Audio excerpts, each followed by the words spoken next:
Hey, what's up mga kaballers? Maligayang pagbabalik sa aking channel. At pag-usapan natin ang balitang Grant to Warriors na Blazers pumayag na. At ang balitang Lakers hirap makakuha ng superstar. Tara na't pag-usapan natin yan dito sa Basketball Hotshots.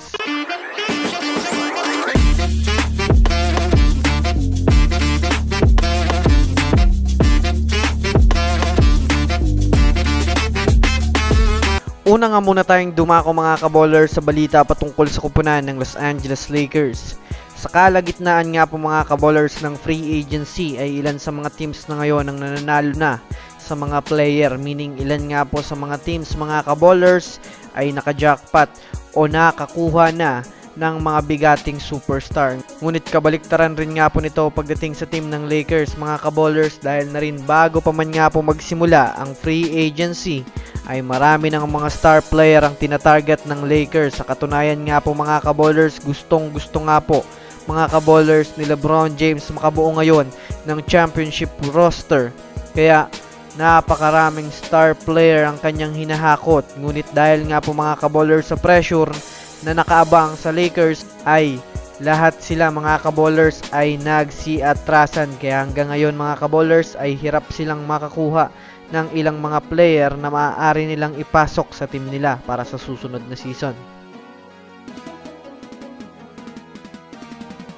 Samantala, dumako naman tayo mga kaballers sa balita patungkol sa kupunan ng Golden State Warriors. Alam naman nga po natin mga kaballers, mainit ang usap-usapan ngayon sa pagkuha ng Warriors ng panibagong star player na maaaring ipang tandem kay Stephen Curry at makakatulong bumuhat sa Warriors team.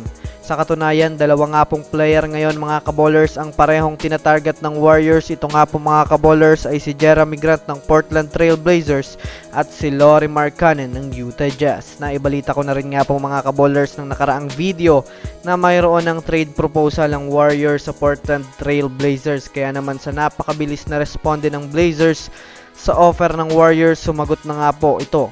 Ayon kay Anthony Slater na siyang Warriors insider. Ayon nga po mga kaballers sa impormasyon, papayag nga daw mga kaballers itong Blazers sa offer ng Warriors ay kung bibigay nga sa kanila sina Jonathan Kuminga at Moses Moody na may kasamang future first round picks. Well, kung iisipin natin ang mabuti, mukhang pinag-iisipan na nga po ng Warriors ngayon kung papayag sila sa deal ng Portland Trail Blazers. Ano sa tingin nyo mga kaballers?